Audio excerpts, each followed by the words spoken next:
나중에 창세기 21장 계속 하겠습니다. 창세기 21장에 지난번에 지금 제가 폰이 없어요. 진영이 영상을 보여주려고 혹시 녹음하기 위해서 폰이 좀 필요한데 뭐 폰을 좀 잠깐 빌려주시 설교 시간 동안에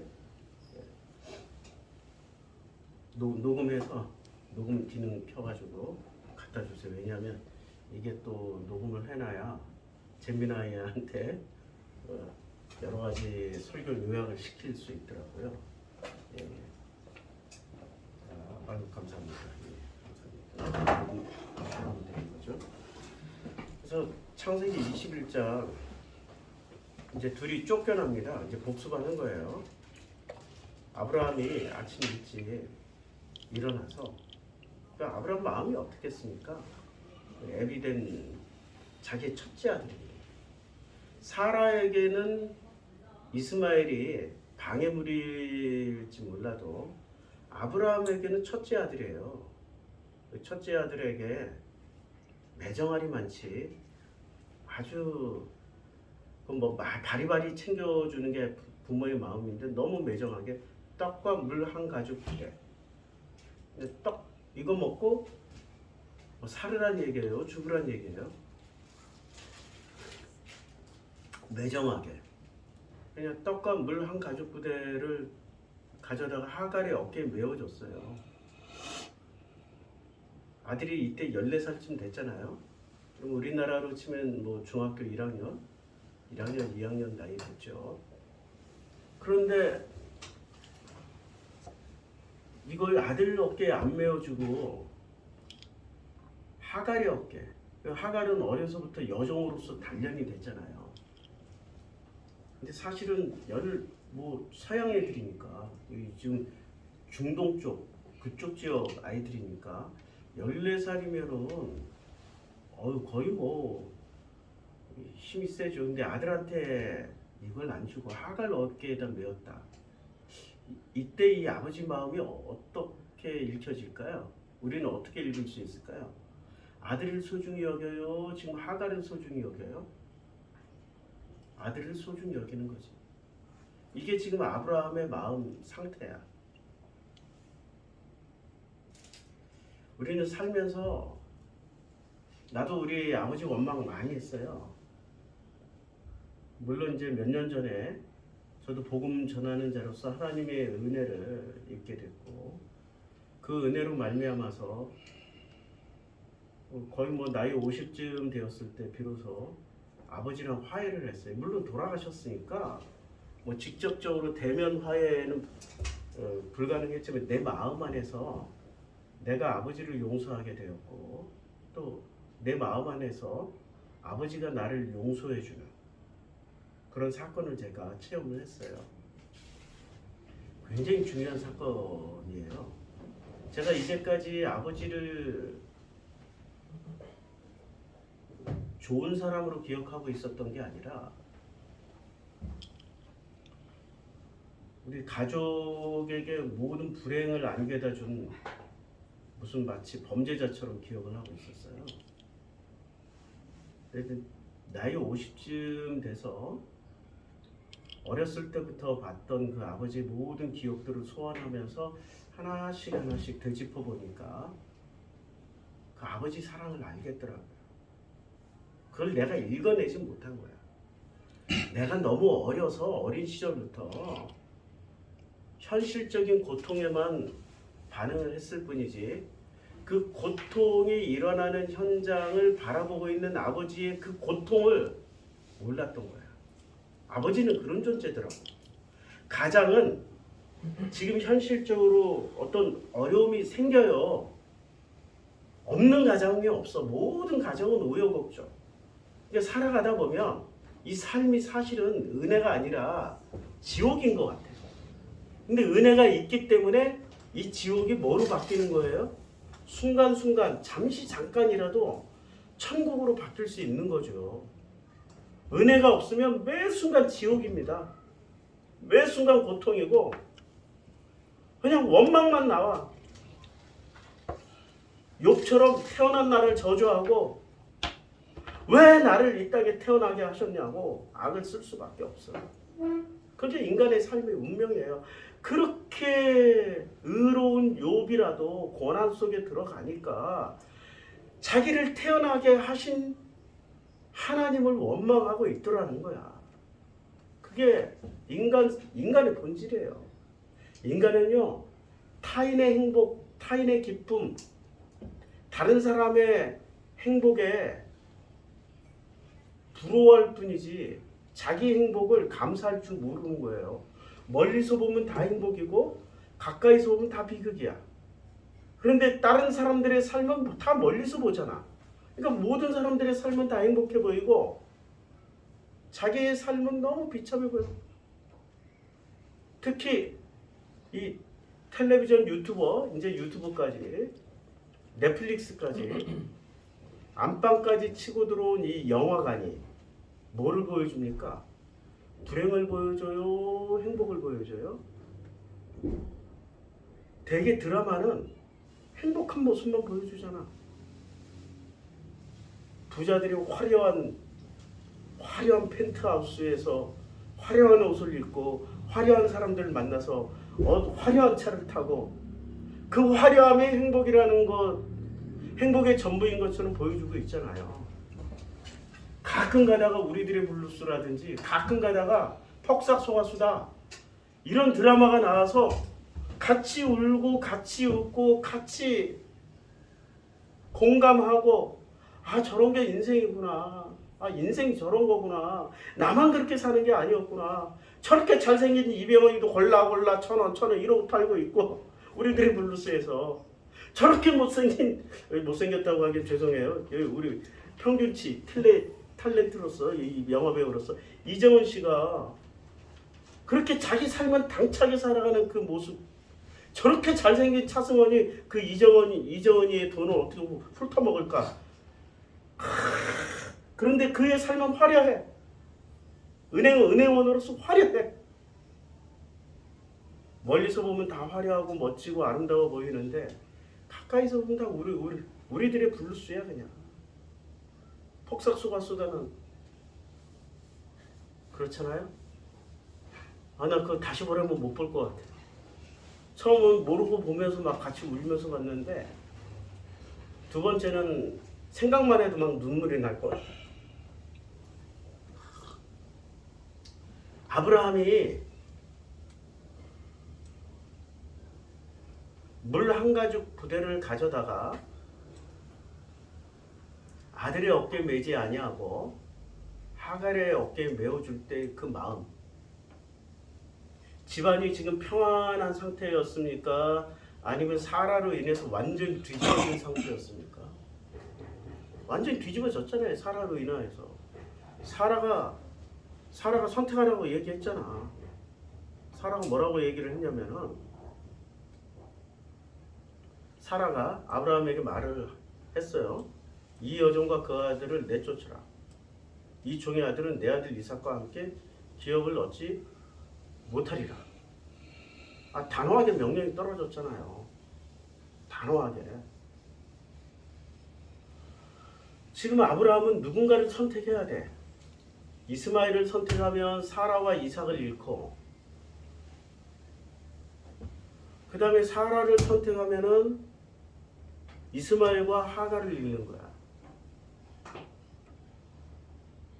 그 복잡하고 고통스럽고 괴로운 마음을, 에비로스의 그 괴로운 마음을 우리가 한 번이라도 생각해 본 적이 있습니까? 왜 생각을 못했죠? 구원의 교리 때문에. 당연해야 돼. 저것들이 저런 고통당하는 거는 나의 구원을 위해서 필수품이야. 그러면 뭐가 되죠? 그때부터 사이코패스가 되는 거예요. 제가 여러 번 얘기하지만 나르시스트와 자 수없이 얘기했었는데 다시 한번 얘기할게. 자폐. 그 다음에 나르시스트. 이 발전 과정이에요. 이렇게 발전해요. 그 다음에 소시오 사이코 패스로 발전해요. 후천적이라며. 근데 학자들은 후천적이라고 절대 얘기 안 합니다. 뭐라고 얘기해요? 선천적이라고. 그렇게 타고 태어났다고. 좀 뭔가 이상하지 않아요? 굉장히 이상한 거예요. 지금 구원도 이스라엘의 구원은 후천적이에요? 아니면 선천적이에요? 구원이 후천적으로 이루어져요? 이스라엘의 구원은 수천적으로 이루어져요? 선천적으로 이루어져요? 선천적으로 이루어지잖아요. 이건 운명에서 결정됐다고 얘기해버리잖아. 근데 운명에서 결정된 게 어디 있어요? 인생 살면서 운명에서 결정된 게 뭐가 있냐고. 아무것도 없어. 인생 살아본 사람은 내가 이제 63세니까 63세를 살아보니까 벌써 그렇게 나이가 됐네. 50대만 해도 내가 청춘이라고 생각했는데 63세쯤 되니까 이제 할애비가 됐구나. 영감이 됐구나. 어디 가서 63세쯤 되니까 진영이 안고 가잖아요. 아이고 할아버지랑 나왔니? 이런 소리를 더 많이 듣게 돼. 50대까지만 해도 59세, 60세까지만 해도 아빠니? 이런 얘기를 들었는데 불과 2, 3년 만에 확 폭삭 늙었수다. 폭삭 늙었수다. 그러니까 성경을 해석하는 이 교리주의자들은 신기하게 후천적인 것을 강조 안 합니다. 뭘 강조해요? 선천적인 거, 운명. 그래서 태어난 교리가 뭐예요? 예정론.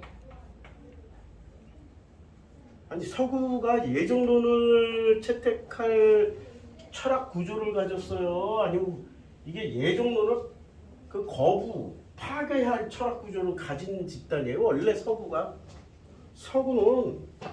서구는요, 서구에서 발전시킨 철학을 보면 서구는 끊임없이 관념주의에 대해서 경험주의가 전투를 벌이고 있습니다.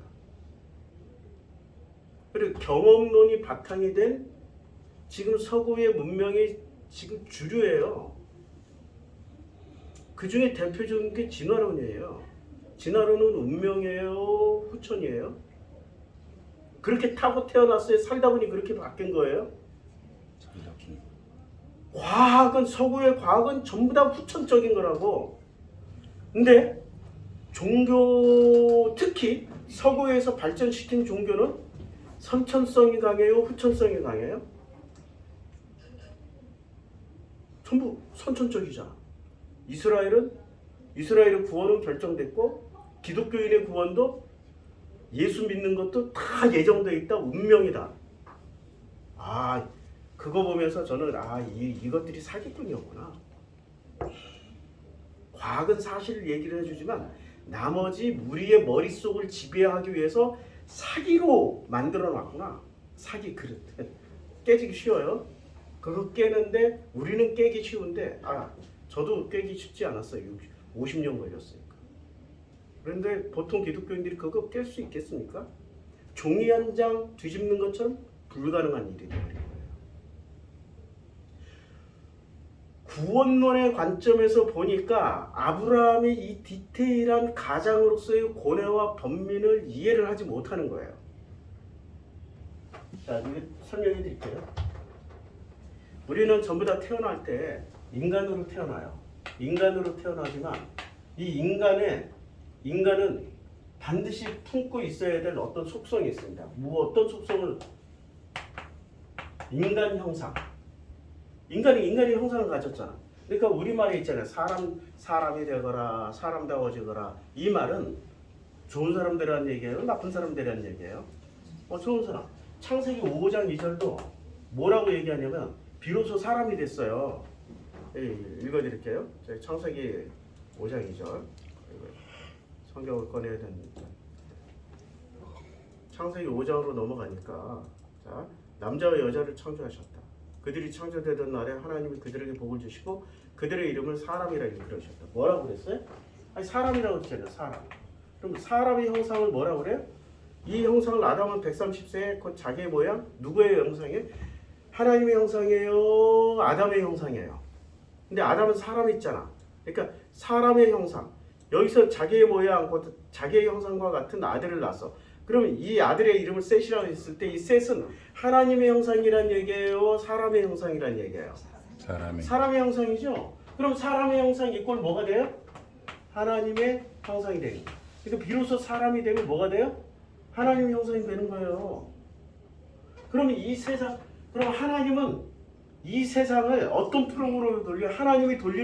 하나님이 세상을 이처럼 사랑하사 독생자 예수를 주셨어. 그럼 독생자 예수를 통하여서 이 세상에 어떤 프로그램, 교육 프로그램, 아니면 인간 개조 프로그램, 어떤 프로그램을 돌리고 있어. 그 프로그램 이름이 뭐예요? 사람이 되어라. 사람이 되어라. 사람이 된다는 것은 곧 뭐가 된다는 얘기예요? 하나님의 형상이 된다는 얘기야. 여기까지 이해하셨죠? 하나님의 형상이 되어라. 그런데 인간이 태어나면은 하나님의 형상으로 태어나야 되는데 교육을 누가 시켜요? 인간의 교육을 누가 시키냐고. 사람의 교육을. 하나님이 시켜요? 아니면 선하기가 시켜요? 선하기가 시켜요. 이 선하기의 대표가 누구냐고요. 이제까지 우리 창세기 공부하면서 선하기의 대표가 누구시냐고. 우리가 이제까지 공부하고 있는 아브라함, 이삭, 야곱 뭐 이런 얘기 있는데 누구예요? 사라. 제가 여종 이 창세기를 읽으면서 정말 놀라는 장면들이 많이 있습니다. 창세기 3장에 뭐라고 얘기하냐면 여호와 하나님이 이제 제일 먼저 뱀에게 어떤 징벌을 내리셔요. 그래서 징벌이 이거예요. 내가 모든 가축과 들의 모든 짐승보다 더욱 저주를 받아 배로 다니고 살아있는 동안 뭐를 처먹으라고요? 흙 처먹으라고. 근데 뱀이 실제로 흙을 처먹습니까? 살아있는 짐승을 잡아먹습니까? 쥐나 토끼 이런 거 잡아먹잖아요. 근데 뭐 성경이 틀린 거네? 흙 처먹으라고 한 거는? 성경이 틀린 거예요? 아니면 성경이 어떤 다른 지금 진짜 중요한 메시지를 담고 있는 거예요? 중요한 메시지. 진짜 중요한 메시지를 담고 있죠. 그러면 이 흙이 뭐예요? 제가 이제까지 창세기 1장부터 11장까지는 흙, 땅, 무슨 밭, 이런 땅에 관련된 먼지 이런 건 전부 뭐로 읽으라고요? 마음. 대표적으로 이렇게 읽으면 돼. 자, 아담에게 이르시되 뭐라고 말씀하셨냐면은 내가 흙이니, 그러니까 이제 마음으로 읽을게요. 내가 원래 마음이니, 마음은 뭐예요? 하나님의 형상이야. 마음에 뭐가 담겨 있어요? 하나님의 형상이 담겨 있고 우리의 생각은 뭐를 담아요? 선악을 담고 있다고. 그러니까 내가 마음이니 내가 마음으로 돌아갈 때까지 얼굴에 땀을 흘려야 먹을 것을 먹으리니 내가 마음에서 취함을 입었음이라. 너는 마음이니 마음으로 돌아갈 것이니라. 분명하죠? 너는 하나님의 형상이니 하나님의 형상으로 돌아갈 것이라. 그 돌아가는 방법이 어떻게 돼요? 가시와 마음이 계속 뭐를 내요? 가시와 엉겅퀴를 내요. 마음이. 왜 가시와 엉겅퀴를 내요? 하나님의 형상이라면 가시와 엉겅퀴를 안 내잖아. 근데 마음이 누구의 지배를 받기 시작해요? 생각, 선악의 지배를 받게 되니까 가시와 엉겅퀴를 계속 내게 된다고. 그러니까 마음이 내게 가시덤불과 엉겅퀴를 낼 것이다. 내가 먹을 것은 마음의 채소야. 밭의 채소라는 거 마음의 채소야. 마음에서 나오는 고기가 아니고. 그래서 마음은 어떻게? 마음이니까 마음으로 돌아가라. 아주 심플하잖아. 성경 이해하는데 이렇게 쉽게 이해할 수 있도록 성경을 만들어 놨는데 우리는 왜 이렇게 복잡하게 해요? 누가 다 비꼬아놨어? 누가 다 베베꼬아놨냐고. 실타래 엉켜놨냐고. 서구의 신학, 이원론 신학 이 다 비꼬아놨어요. 또 얘기할게. 내가 이제 뱀에게 그러면 평생토록 뱀이 뭐를 처먹어야 돼? 흙이 아니라 뭐를 처먹어야 돼? 마음을 먹어야 돼. 왜요? 선악은 마음을 이해하지 못하면 잔인한 도구가 되고 선악이 마음을 품기 시작하면 하나님의 은혜에 덮이기 시작한다고. 이건 굉장히 놀라운 인간 전체 시스템을 이야기해주는 놀라운 설명이라고요. 뱀이 뭐예요? 선악을 먹게 만들어 놓은 주범 아니야. 이걸 사탄이라고 부르고 이걸 마귀라고 부르고 이걸 용이라고 부르고 옛뱀이라고 부르고 그러잖아요. 근데 요 역할을 누가 했어요 이제까지? 예수 시대에는? 예수 시대엔 바리새가 있잖아. 바리새, 사두개, 제사장들이 있잖아요. 뭐를 못 느끼게 했어요? 마음을 못 먹고 뭐를 먹게 만들었어? 정당함, 오름, 교리로 인한 오름. 지금 이스라엘 사람들이, 아니 이스라엘은 지금 요거 계속 해야 되는데, 자 파카우 아노 이거 해야 되는데, 이스라엘 나라가 이스라엘,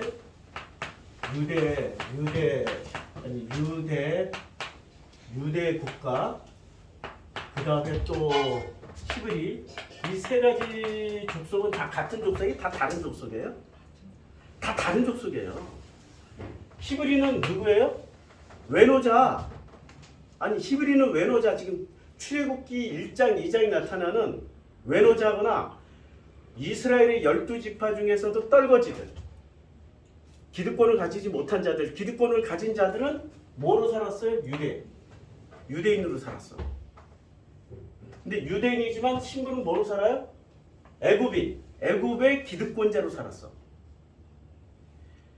유대교가, 이 야곱의 후손들이 들어갈 때 야곱의 후손들이 옵션을 가지고 들어갔잖아요. 총리라는 옵션을 가지고 들어가서 그들은 재산을 뺏긴 적이 있어요? 토지를 뺏긴 적이 있어요? 가축을 뺏긴 적이 있어요? 하나도 안 팔았어.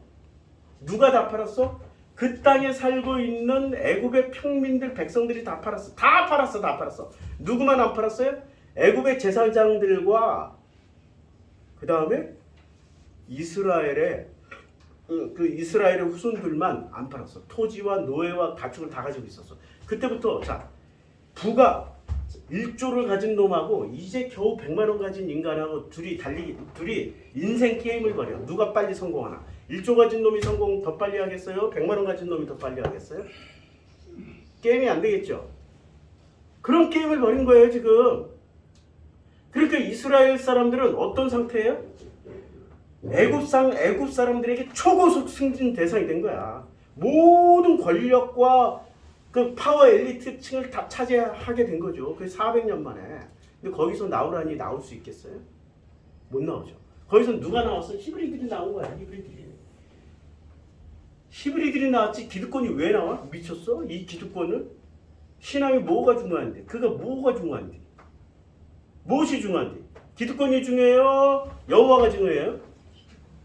기득권 잡으려고 교회 다니잖아. 우리 교인들 다. 기득권 어떻게든 기득권 잡고 엘리트 되고 내 자식 잘 되라고 교회 다니는 거 아니야. 이미 잡았는데 못하러 나가. 미쳤어? 안 나가지. 바벨론에 끌려가서 이제 페르시아로 바뀌었어요. 근데 페르시아에서 파워 엘리트가 됐어. 어떻게 알아요? 다니엘도 그 이전에 인물들을 보라고. 다니엘, 그 다음에 거기에 대표적으로 성공하신 분이 또 한 분 계시잖아. 우리 왕비 에스더. 그러면 그 왕비에 모르드게도 있었잖아. 그때 파워 엘리트가 형성됐어. 이미 다니엘 시대부터 시작해가지고 파워 엘리트들, 메드라카 사백과 아벤느고 이런 친구들이 다 신기한 체험을 했는데 걔들이 파워 엘리트 안 되겠어요? 특히 다니엘은 왕을 몇 명이나 섬겼어요? 황제를 5명 이상 섬겨버렸죠. 그러니 이스라엘 백성들이 그때 끌려왔던 사람들이 얼마나 파워 엘리트 많이 들어갔겠어요. 특히 페르시아는 완전 개방 정책으로 뛰어난 놈 다 썼거든. 혈연지연 학연 필요 없어. 뭐로 썼어요? 능력으로 가지고 썼으니. 그러니 출애굽 하겠어요? 안 하죠. 이상한 것들만 나오는 거죠. 그들은 히브리야. 그렇게 나온 사람들이 히브리야. 그러면 유대인이라고 말할 때는 어떤 사람들이 유대인이에요? 그럼 전 세계에 흩어져 있는 디아스포라들, 자, 애굽에도 남아있고 그 다음에 페르시아에도 남아있고 대표적으로 두 군데 남아있잖아. 그럼 그들은 신분은 유대인인데 자기는 국가로 돌아가는 히브리는 아니야. 기득권이야. 근데 이게 변했어요? 아직까지? 변했어요? 안 변했어요? 그대로 기득권이라니까 이 새끼들은. 그대로 기득권이에요. 그러면 이들이 지금 되돌아가서 이스라엘을 건국했어요? 아니면 히브리들이 가서 이스라엘을 건국했어요? 누구는 그대로 남아있어요? 이들은 가요 안 가요? 움직여요 안 움직여요? 절대로 안 움직여. 그럼 누가 움직여? 언제나 히브리들이 가. 그러니까 1947년도에 이스라엘이 건국될 때 그때 만든 사람들은 유대인이에요? 아니면 아슈케나지라고 그냥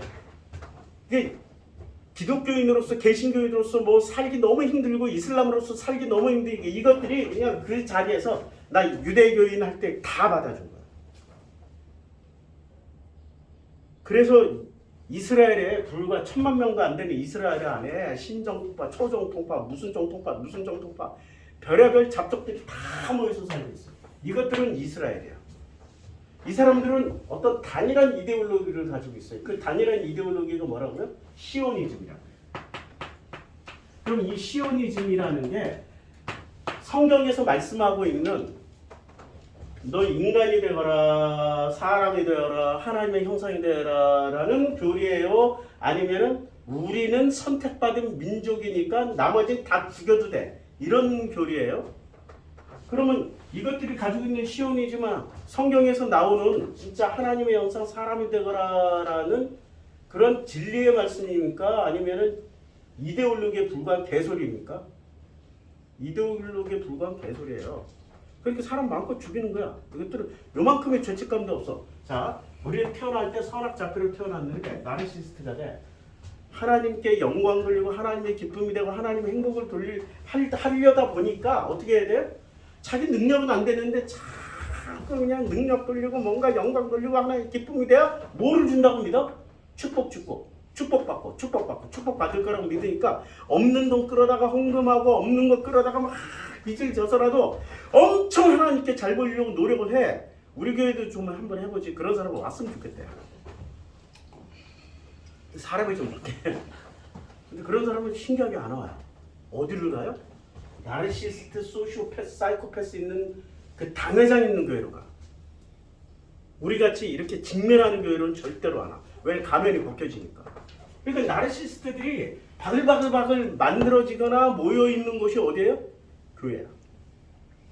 근데 이 나르시스트들이 요 시오니즘 같은 어떤 교리 그 교리와 딱 결합하는 순간 뭐를 획득해요? 나르시스트는 나 잘났어. 나는 하나님의 영광이요. 나는 하나님의 기쁨이요. 나는 하나님의 의인이요. 이런 생각 정도가 나르시스트인데 거기다 교리가 결합되면 내가 하는 건 무조건 옳아. 나는 하나님의 용사야. 하나님의 군대야. 그래서 마녀 사냥을 다니고 사람 때려잡는 대로 돌아다녀요. 요것들이 우리 성경에 한 분 계셔요. 때려잡고 돌아다니신 분이 있어. 라이센스 받아가지고 살인면허 받아가지고 우리 사울 선생이 그랬어요. 그 피를 그대로 물려받아. 그때부터 뭐로 바뀌어요? 자폐가 나르시스트가 되고 나르시스트가 소시오 사이코패스가 됩니다. 그의 죽음을 마땅히 여겼어요? 그의 죽음을 회개를 한 적이 있어요? 아니 그분이 그의 죽음을 스테반의 죽음을 회개를 한 적이 있으시냐고. 자기는 날마다 죽노라 무슨 날마다 하는 그런 일반적인 말 필요 없어. 내가 스테반을 죽였을 때 내가 어떤 상태로 그거 고백한 적이 있었냐고. 단 한 번도 없어. 사이코소시오 나르시스트의 특징이 디테일하게 안 해요. 난 회개했습니다. 잘못했습니다. 맨날 정치인들 무슨 잘못 범죄 저질러 놓고 이거 반성문 쓰는 거 회개문 쓰는 거 봐요. 디테일이 있어요? 단 한 줄도 없어. 그죠? 죄송합니다. 한마디 하면 되는데 죄송합니다 하는 꼭 뭐를 달아요? 토를 달잖아. 변명문. 뭘 자기가 옳다는 거야. 아직도 자기가 진짜 잘못하고 있다는 얘기야. 그게 종교가 썩으면 사회도 썩어요. 사회가 썩으면 종교도 썩게 돼 있어요. 둘 다 같은 공생관계야. 둘이. 자 그러면 자 계속 읽을게. 흙은 먹을지니라. 그러면 흙을 먹으면서 뱀은 뭐로 바뀌어요? 선하게 마음을 계속 먹다 보니까 세상에서 가장 힘든 게 마음과 마음이 만나는 거예요. 그리고 세상에서 가장 아름다운 게 마음과 마음이 만나는 거고 세상에서 가장 기쁜 게 마음과 마음이 만나는 게 나에게 지금 로또 당첨되는 것보다 마음과 마음을 얻으면 천하를 얻는 것보다 더 기뻐요. 그러니까 계속 뱀은 선하게 대표로 뭐를 만나야 돼? 그러면 이게 이 사람들에게 축복이에요? 이 사람들 입장에서 이게 지금 저주예요? 우리가 보기엔 축복인 것 같은데 이 사람 당하는 뱀의 입장에서 이게 축복이야? 저주야? 저주지. 너무나도 착한 사람들, 착한 심성들을 계속 만나니까 이 선악을 휘둘러낼 수가 없어. 선악을 칼을 휘둘러낼 수가 없어. 마음껏 휘둘러야 되는데. 그래서 트라우마 생기는 거예요. PSD인가 PTSD인가 그 외상 후 스트레스 장애. 그 베트남 전쟁 끝났을 때 베트남전에서 죽은 사람이 몇만 명인지는 모르겠지만 베트남전 이후 스스로 생을 마감한 베트남 참전 용사들이 10만 명이 넘었어요. 그것도 데이터로 찾아낸 것만 그 정도야. 찾은 것만 훨씬 많겠지. 근데 그 사람들 중에 이런 일기를 쓰고 죽은 사람이 있어. 나는 그 후로 10년 동안을 그 소년의 눈을 내가 쏴 죽였을 때 그 소년의 그 해맑은 눈을 잊질 못하였다. 내가 술을 마셔도 그 소년의 눈이 보였고, 내가 밥을 먹어도, 내가 밤에 몰래 숨어도, 어딘가 숨어 있어도, 내가 내 몸을 학대해도 그 소년의 눈은 결코 나를 떠나지 못했다. 그 눈이 어디에 박혀 있는 거예요? 자기 마음에 박혀 있는 거야. 그래서 스스로 마감하는 거야. 광주 항쟁 때도 아마 그렇게 간 공수부대원들 많이 있었을 거예요. 데이터를 안 잡아서 그렇지. 그러니까 이 악은 있잖아요. 마음을 만날 때 어떻게 돼요? 견딜 수가 없게 돼. 그러니까 이게 저주야, 저주. 너는 배로 다니고 살아있는 동안 뭐를 먹어야 돼? 마음을 먹어야 돼. 내가 너로 누구와 원수가 되게? 여자와 원수가 되게. 내 후손도 여자의 후손과 원수가 돼. 여자 후손은 내 머리를 상하게 할 것이고 너는 그의 발꿈치를 상하게 해요. 그럼 여자가 무슨 기능을 가지고 있어요? 선악의 머리를 밟고 선악을 상하게 하는 거야. 선악의 능력을 헷갈리게 하는 거야. 그러면 그러면 이 여자는 태어날 때부터 이 여자는 태어날 때부터 뭐를 그러니까 선악으로 하나님의 형상으로 태어나지만 누구한테 길들여져요? 선악에게 속아서 넘어간 대표적인 존재 아니잖아. 대표적인 존재잖아. 맞죠? 대표적인 존재인데 그럼 이 여자는 뭐로 깨달아요? 자, 그래서 내게 임신하는 고통을 크게 더해. 자식을 낳아.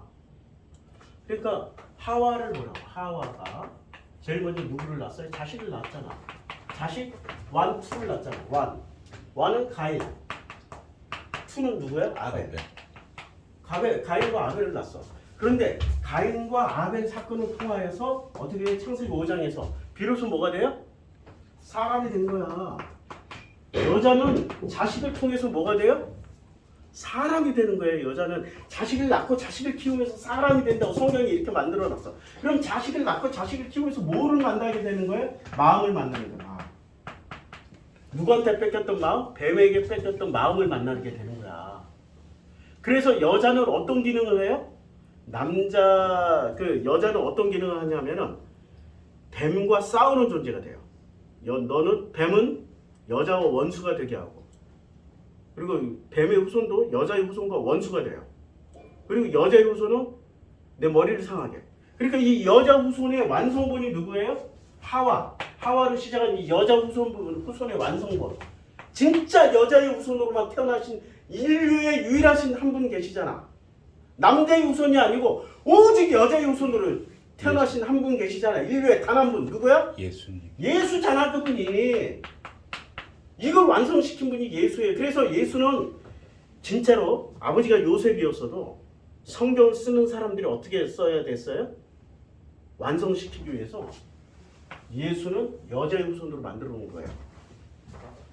그래서 예수가 누구의 발꿈치를 상하게 했어요? 그 머리를 상하게 했죠. 누가복음에서 사단이 하늘로서 번개같이 하늘에서 번개같이 땅에 떨어지는 것을 누가 봤어요? 예수가 보고 그 머리를 예수가 밟았다고 얘기했잖아요. 누가복음 19장인가 그럴 거예요. 그걸 가지고 르네 지라르 같은 종교학자는 내가 하늘에서 사단이 땅으로 떨어지는 것을 보았노라. 이런 제목을 잡았어요. 아주 인류사의 유명한 책입니다. 종교학적 예수를 설명하는. 자, 그러면 이런 내용을 우리가 기본적으로 좀 알고 읽어보자고요. 알고 읽으면 다시 아브라함이 아침에 일찍 일어나 떡과 물 한 가죽 부대를 가져다가 하갈의 어깨에 메어줬어요. 하갈의 어깨에 메어줄 때 아브라함의 마음은 어떻겠어요? 너무 복잡해. 이 가장으로서 복잡하지만 누구를 믿는 거야 지금? 지금 이 아이를 누구한테 부탁하는 거야? 하갈의 어깨에 메어주면서 누구한테 부탁하는 거야? 하갈 여자한테 부탁하잖아. 누구한테 부탁한다고요? 좀 어렵죠, 계속. 여자한테 부탁하잖아.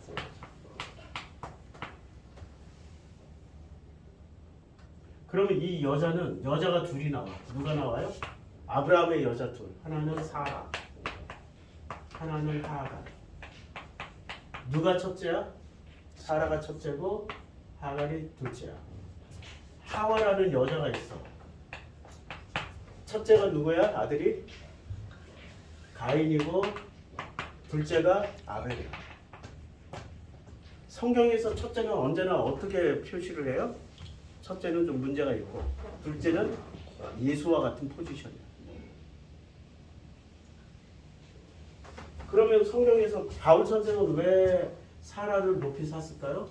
사라의 후손이어야만이 이스라엘의 참 이스라엘이 된다고 얘기를 했을까요? 그럼 이 라인이 뭐가 되는 거야? 이 라인이 이쪽 1번 라인이 누구 라인이 돼요? 가인 라인 되는 거지. 지금 하는 짓이 가인이잖아. 때려 죽이고 있잖아. 이걸 교리로 픽스 시켜 놓으니까 교리로 그냥 확고부동하게 만들어 놓으니까 우리는 성경을 그 교리에 맞춰서 이 디테일을 못 읽는다고. 가장으로서의 고뇌와 번민과 하갈에게 맡겨진 이런 그 하나님의 어떤 물찌개 아니에요? 물찌개 아니야. 여기다 하갈의 어깨에 메어진 게 물이잖아요. 물은 성경에서 뭐예요? 물은 두 가지야. 노아의 홍수 때 심판의 도구이거나 아니면 살리는 샘물이야. 둘 중에 하나니까 물이라는 건 심판의 도구이거나 살리는 샘물인데, 그런데 신약 성경에서는 주로 어떻게 표현해요? 구약 성경에서는 하나님은 그랬잖아요. 내가 더 이상 물로는 심판 안 해. 그럼 이제 물은 그다음 뭐만 남아 있어요? 살리는 물만 남아 있다고. 살리는 물. 그러니까 내 배에서 생수의 강이 넘친다. 나는 예수는 끊임없이 물을 뭐라고 그래요? 살리는 어떤 그 도구로서 얘기를 해요. 물이라는 거. 그러니까 물 한 가지 부대를 누구한테 메어줬어요? 사라한테 줬어요? 하갈한테 줬어요? 하갈한테 줬다고. 구원론으로 성경을 해석하지 말라고. 구원론 때문에 예수도 왜곡되고 다 성경 전체가 다 왜곡이 돼요. 그래서 브엘세바 광야에서 이제 방황을 하는 거야. 방황했어요. 이때 아브라함은 물 한 가죽 부대를 그쪽을 뭐 며칠도 못 먹을 수 있는 그런 물을 하갈의 어깨에 딱 지어줄 때 하갈은 믿었겠어요? 아니면은 그걸 돌보신다는 여호와의 말씀을 믿었어요? 돌보신다는 여호와의 말씀을 믿은 거죠. 이때부터 아브라함에게는 믿음이 생긴 거예요. 이때부터 확고부동한 믿음이 생겼어. 가죽 부대에 물이 떨어졌어요. 그 자식을 관목동굴 아래에 두고 화살 한바탕 거리에 떨어져 마주 앉아 소리내어 울고 있었어요. 하나님은 그 어린아이의 소리를 들었어요. 그리고 하늘로부터 하갈을 불러 하늘로부터 들었어요. 자, 아브라함은 하늘로부터 오는 음성을 들은 적이 있어요? 없죠. 어디서 들었어요? 그냥 이렇게 돌아오시는 세 사람의 음성을 듣거나 아니면 자기의 어떤 그 환상 가운데 듣거나 그랬지. 여기는 정확하게 어디서부터 왔어요? 하늘로부터 하갈을 불러 말씀하셨어요. 하늘로부터. 이 표현은 굉장히 중요합니다. 이 표현은 성경에서 많이 쓰여지지 않는데 마가복음을 보면요. 마가복음에 그때 예수 곧 물에서 올라오실 때 하늘이 갈라지고 하늘로부터 뭐가 내려와요? 성령이 비둘기같이 내려와요. 하늘로부터 소리가 나요. 너는 내 사랑하는 아들이다. 내가 너를 기뻐하노라. 어디서부터 음성이 내려와요? 하늘로부터. 자, 하늘로부터. 하가를 불러 이르 말씀하시고 하나님 음성 듣고 싶으세요? 그럼 간절해지면 돼요. 자기 자식 사랑하면 돼. 하늘로부터 음성이 들린다고. 그래서 여자들이 빨리 변한다고. 누구보다 빨리 변해? 남자들보다. 그래서 여자가 뱀과 원수가 되고 여자의 머리가 여자는 뭐를 가지고 있는 거예요? 모성이라는 공감 능력을 가지게 된다고요. 모성. 이건 굉장한 거야. 모성이라는 거. 그래서 하나님이 음성을 들려주시는데 땅으로부터 들려요? 하늘로부터 들려요? 거의 예수급으로 하늘에서부터 하가를 불러요. 그래서 하가라 무슨 일이냐? 두려워하지 말라. 물론 예수에게 하신 말씀과 하갈에게 하신 말씀은 서로 내용은 달라. 그러나 방식은 같아. 하늘로부터 하갈을 불러 이르되 하갈아 무슨 일이냐? 두려워하지 말라. 하나님이 저기 있는 아이의 소리를 들으셨나니 일어나 아이를 일으켜 내 손으로 붙들라 그가 큰 민족을 이루게 하리라. 그래서 이제 19절 하나님이 하갈의 눈을 밝히셨으므로 요게 이제 제가 오늘 설교할 내용입니다. 설교할 내용인데 몇 분 했는지 저도 지금 내 패턴이 아니라서 그렇습니다. 자, 어떻게 돼 있냐면은 하나님이 여기 계속 볼게요. 창세기 21장 괜찮아요. 창세기 21장 19절에서 하나님이 하갈의 눈을 밝히셨다는 표현은 시력이 좋아진 것이 아니라 곁에 있었습니다. 파카흐예요. 파카흐. 아노이고 파카흐 설명하는 거예요. 히브리어와 헬라어를 통해서 그러니까 70인역 마소라 본문과 70인역을 통해서 이 표현의 깊은 의미를 분석해 드립니다라고 얘기를 했어요. 물 좀 마시고.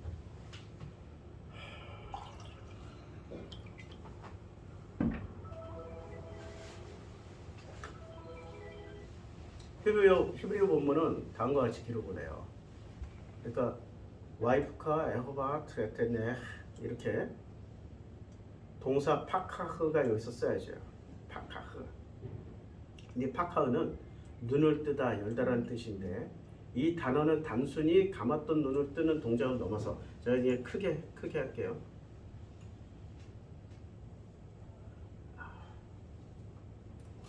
이게 지금 너무 크게 하니까 커서를 움직일 수가 없네. 말을 안 들어. 자, 쭉 넘어가서 자, 파카흐 눈을 뜨다 열다라는 뜻입니다. 단순히 감았던 눈을 뜨는 동작을 넘어서 닫혀있던 인지 능력이 열리는 거. 그러니까 마치 판도라의 상자를 열을 때의 순간이에요. 판도라의 상자를 열을 때. 성경에서는 주로 하나님의 초자연적인 개입으로 인해서 영적인 혹은 육체적인 무지가 해결될 때, 영적인 거는 빼고 우리가 이거 서구의 그 철학의 잔재 우리 마음이 깨어날 때, 마음의 눈으로 보면은 다 보이잖아. 신기하게 마음의 눈으로 보면 유학간 아들이 지금 어떤 공경에 처해 있는지 유학간 딸이 지금 거리는 지금 미국에 있고 한국에 있는데도 뭐로 봐요? 영적인 능력으로 보는 게 마음의 눈으로 봐요. 모든 엄마들은 마음의 눈으로 본다고. 아이고 우리 딸이 힘들겠구나. 갑자기 전화를 해. 야 별일 없냐? 엄마 지금 너 큰일 났어. 뭐 이런 얘기 서로 나누잖아. 뭐로 봐요? 영으로 보는 거야? 마음으로 보는 거야? 마음의 눈을 뜨는 게 되게 복중해 보입니다. 근데 마음의 눈을 못 뜨는 사람들이 있어요. 누구? 나르시스트 사이코소시오. 이렇게 자폐 나르시스트 사이코소시오패스들은 마음의 눈을 절대 못 뜹니다. 절대. 그러니까 절대. 그리고 영안이 그런 것들이 영안이 열렸다고 막 보고 그러잖아요. 그러면 그게 사실이에요? 가짜예요? 그거는 예수가 주는 거예요? 성령이 주시는 거예요? 아니면 저 바알이 주는 거예요? 바알이 주는 겁니다. 이제 구분되시죠? 바알도 준다니까. 그러니까 그 종교가 아직도 살아남아 있지. 세계적으로 모든 파워 엘리트는 바알 신숭배예요. 누가 폭로했어요? 이란에서 폭로했잖아.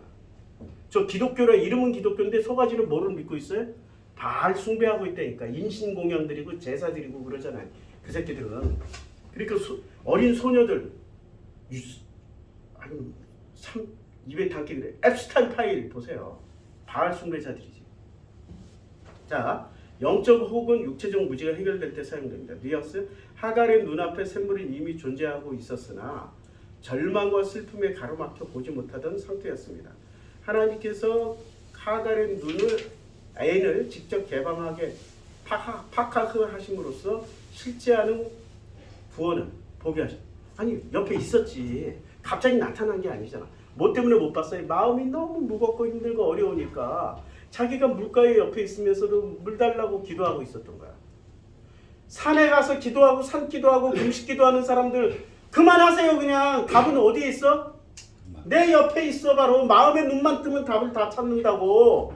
근데 그 마음이 자폐, 나르시스트, 사이코, 소시오패스가 돼가지고 마음의 눈을 못 뜨고 마음의 눈을 안 뜨고 하니까 못 보는 거야. 그리고 목이 터져라 째져라 부르짖기만 해. 누구처럼? 바알 숭배자들처럼.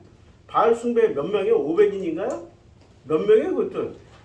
몇 명들이 가슴 치고 피내고 막 자기 온몸을 때려 학대하면서도 뭐를 못 여니까 안 보여요? 그 불이 안 보여? 마음을 못 여니까. 마음을 열면 다 보인다고. 자, 70인역을 보면 더 분명히 있습니다. 헬라어로 이렇게 되어 있는데 한글로 읽을게요. 아네 오익센데 호 데우스투스 옵탈무스 아우테스. 한글은 잘 읽어요. 아노이고예요. 아노이고. 열다 개통하다. 아노이고는 닫힌 문이나 봉인된 것을 열 때 사용합니다. 그러니까 70인역은 하나님을 주어로 해서 하갈의 눈이 봉인 해제되듯 열렸다라는 것을 강조해요. 강조를 합니다. 그래서 파카의 이거 제가 자료 올렸으니까 보세요. 예. 근데 하나님이 그 샘물은 이미 그곳에 있었고 절망은 눈을 멀게 해요. 이렇게 자기 생각과 자기 걸로 다 절망해가지고 이제 주저앉아 있는 거야. 그런데 내 마음이 자폐, 나르시스트, 사이코, 소시오패스라면 이미 하나님이 그 답을 옆에다 뒀는데도 불구하고 뭐만 찾아? 자기가 원하는 답을 찾기 때문에 못 봐. 자기가 원하는 답을 찾는다고 다 내려놓고 아버지하고 찾아보세요. 그러면 누구처럼 찾아요? 하갈처럼 찾게 돼 있다고.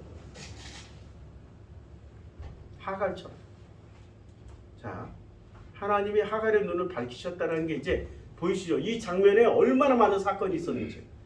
이 눈을 밝히게 하기 위해서 무슨 일이 벌어진 거예요? 하늘에서부터 하갈을 부르셨어요. 어디서부터요? 하늘에서부터. 그래서 하갈의 눈에 눈을 밝히셨어. 아노이고 눈을 밝히셨어요. 그래서 그 샘물을 보게 되었고 비로소 보게 되었고 가서 가죽부대에 물을 채워다 그 아이에게 마시게 했습니다. 이제 하나님이 그 아이와 함께 계시면 이것도 한번 볼게요. 그 아이와 함께 계신다. 이 아이와 함께 계신다라는 게 하나님 그 아이와 함께 이게 YAH 엘로미 에트 한나르 이거예요. 한나르. 히브리어 문서는 지속적이고 실제적인 현존을 의미하는 거예요. 하나님과 함께 계신다 해도 이때만 잠깐 있었던 게 아니라 어떻게? 지금부터 평생토록. 그래서 어떻게 썼냐면 시제를 와예히는 있었다 되었다의 뜻으로 동사 하야의 미완성 그 완료형이에요. 이는 일시적 동행이 아니라 지속적이고 실제적인 계속해서. 그러니까 지금 이 동행이 지금도 끝났어요? 안 끝났어요? 죽은 지 몇천 년 됐는데도 지금도 동행해주고 계신다는 거야. 그러면 그렇게 하나님이 이스마엘과 동행하듯이 누구와도 동행해 주시겠다?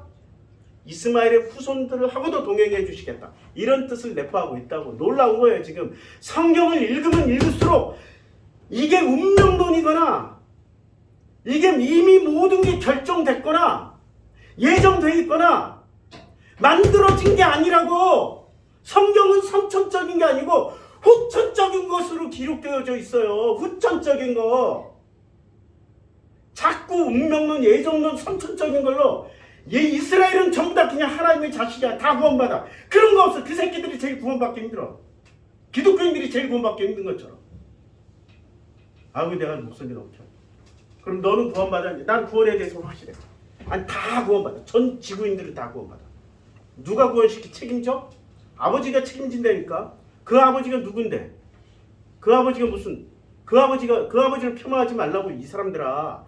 그 아버지는 온 우주를 창조하신 아버지야. 나를 이 땅에 보내셨을 때는 어떤 목적이 있어서 그걸 보내셨는데 그 어떤 목적이 우여곡절을 겪으라고. 우여곡절을 평탄하게 살 수 있는 걸 찾지 말고 우여곡절을 통해서 마치 여자가 자기 자식을 낳아서 우여곡절을 겪으면서 뱀이 흙을 처먹는 것처럼 그 자식들을 통해서 우여곡절을 겪으면서 그 마음을 들여다보면서 그 마음을 먹으면서 그 마음을 좀 제발 좀 공감하라고. 그게 하나님의 목적이에요. 그게 우리들이야. 지금 여자야, 신랑이신 예수와 결혼할 여자들의 모습이라고. 근데 전부 다 뭐로 만들어졌어요? 이 세상이 자폐, 나르시스, 사이코, 소시오패스로 만들어 놓은 거야.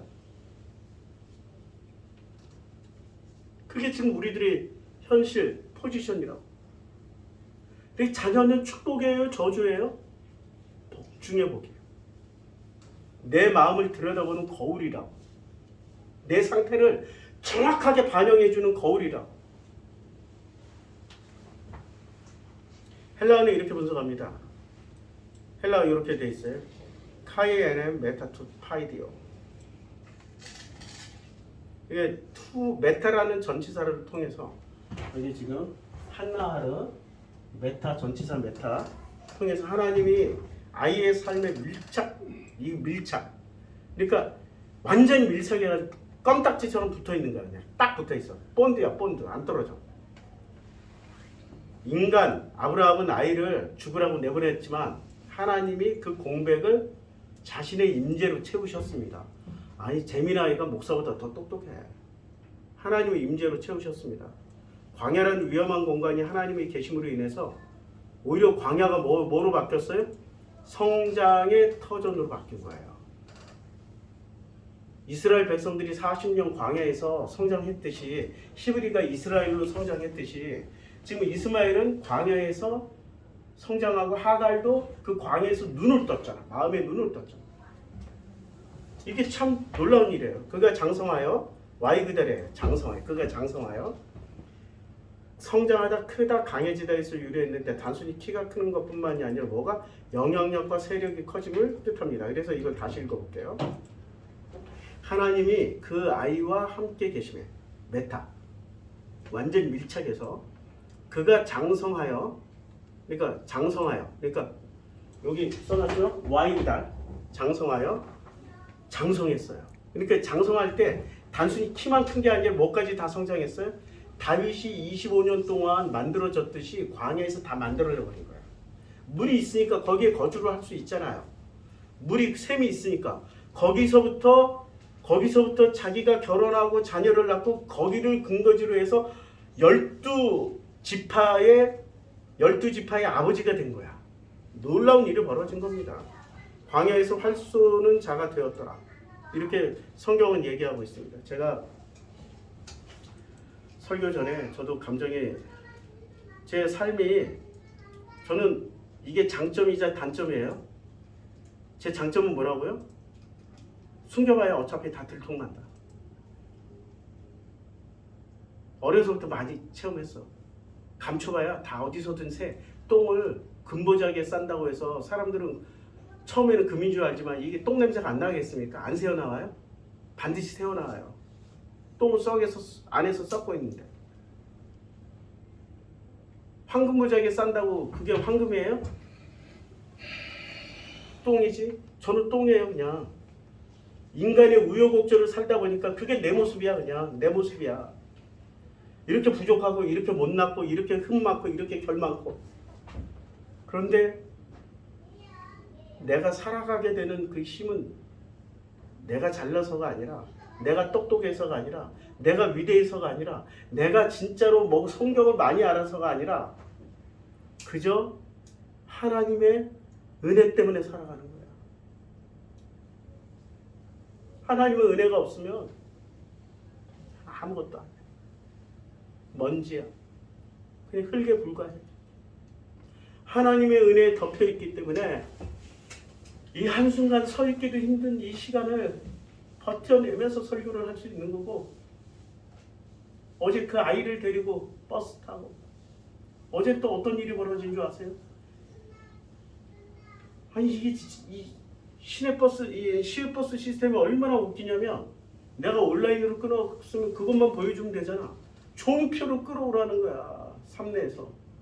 근데 이게 거기 직원이 처음 보는 직원이야. 이 업무를 몰라. 종이표로 끊어지는데 차 시간 다 돼가는데 안 끊어주는 거야. 그래서 기사한테 얘기했더니 끊어오라고. 명령을 하는 거야. 그래서 진영이 먼저 태웠어. 진영이 데리고 타겠는데 내가 또 동작이 굶을 것 같아. 그래서 종이표로 끊다 못 끊었어. 시간은 다 됐는데. 시간 한 10초 지난 것 같아. 근데 나는 차가 있겠지. 왜냐면 아이 먼저 태우고 부탁했으니까. 기사. 딱 가서 어떻게 차가 사라졌네. 터미널에서. 그때부터 내가 미친놈이 됐어. 뛰어갔어요, 막 버스로. 때마침 이렇게 모퉁이를 돌아야 되는데 앞에 큰 차가 오니까 이 버스가 못 돌고 문 두드리면서 문 두드리고 열어달라고 그래도 안 열어주는 거야. 한 10초 동안은. 근데 그 안에 어떤 여자가 저기 자기들 뭐 물건 놓고 왔다고 말하니까 그때 열어주는 거예요. 완전히 무슨 이상한 기사야. 문 열자마자 내가 아이 태우고 내가 안 탄, 아빠가 지금 안 탔는데 왜 출발했냐고. 그거 내가 뭐 어떻게 알아요? 내 알 바 아닌데? 아니 버스 기사는 출발 전에 언제나 이게 다 대조한다고. 자기 휴대폰에는 좌석 몇 번 다 돼 있다고. 얘는 심지어 자기 좌석에도 안 앉아 있어.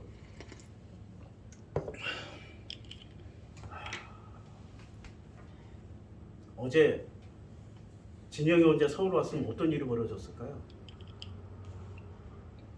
나는 삼내에 있고. 한번 상상을 해보세요. 내가 그 버스 기사한테, 이제 버스는 이제 움직이고 있으니까 내가 버스 기사한테 더 이상 하면은 그 다음부터는 법적인 어떤 조처가 오겠죠. 나한테 불리하게. 눈빛을 보면서 찬찬히 얘기를 했을 때, 야, 저 사람 눈빛이 나르시스트 사이코 소시오패스 눈이구나. 그래서 어쩌라고? 그래서 어쩌라고? 이렇게 보고 있어. 그래서 어쩌라고? 내가 뭘 잘못했는데? 나는 내일 했어. 내일 그냥 나는 규정대로 출발한 거. 뭐대로 출발했어요? 규정대로. 기독교인들이 뭘 가지고 지금 세상을 살아가요? 교리대로. 교리나 규정이나. 그러면 저 이스라엘 사람들이 뭐 가지고 사람을 그렇게 잔인하게 죽여요? 시오니즘. 자신들의 이데올로기. 공산주의자들이 폴포트가 카메라에서 인구의 3분의 1을 죽여. 뭐 가지고 했어요? 자기의 이론 가지고, 공산주의 이론 가지고. 스탈린이 그렇게 사람을 잔인하게 죽일 때 뭐 가지고 죽였어요? 공산주의 이론 가지고. 히틀러가 그렇게 많은 사람들을 죽일 때 뭐 가지고 했어요? 나치즘 가지고. 사람이 자기 생각 가지고 움직여요? 아니면 만들어진 누군가의 생각을 가지고 움직여요? 여자들이 처음에는 뭐 가지고 움직였어요? 선악 가지고 움직였는데 자식을 낳고 키우다 보니까 어떻게 돼요? 하갈처럼 바뀌는 거예요. 하와처럼 바뀌는 거예요. 마음을 만나고 마음을 먹다 보니까. 그걸 하나님의 은혜라고 그래요. 그래서 비로소 사람이 되고 하나님의 형상이 되는 거예요.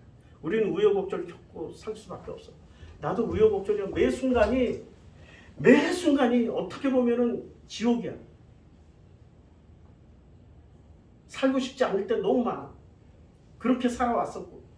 그런데 하나님의 은혜가 덮이니까 재해석이 되는 거야. 그래 하나님이 이걸 통하여서 아이의 소중함을 또 다시 깨닫게 해주시네. 까딱했으면 어떻게 될 뻔했어요. 쟤는 미아될 뻔했고 나는 그 애를 찾아서 내가 주일 예배를 드릴 수나 있었겠어요. 너무나도 놀라운 일들이 막 계속 벌어지고 있는 거예요. 그게 하나님이 우리에게 보여주시는 기적이고 하늘에서 음성이 열려서 계속 말씀하고 계시는 장면이라고 저는 그렇게 생각해요. 우리 성도님들에게도 계속해서 하늘에서 그 음성이 내려오는, 하늘에서 탁탁. 그래서 눈이 열려서 한나를 하나님이 성장시켜 주시는 메타, 하나님과 동행하는 이 놀라운 은혜가 있기를 주님의 이름으로 소원합니다. 기도하겠습니다. 아버지 하나님, 이 파카흐하고 이 모든 것들이 아버지 하나님의 그 은혜로 말미암아서 우리 삶에서 매 순간 이루어지기를 소원합니다. 나 자신을 되돌아보며 정말 살아있는 게 기적일 정도입니다. 하나님 은혜가 아니면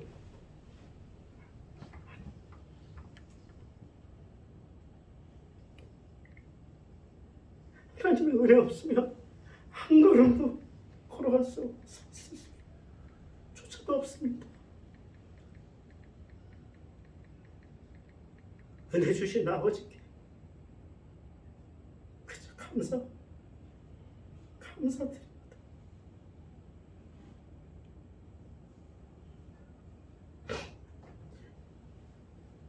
예수님의 이름으로 기도드렸습니다. 아멘.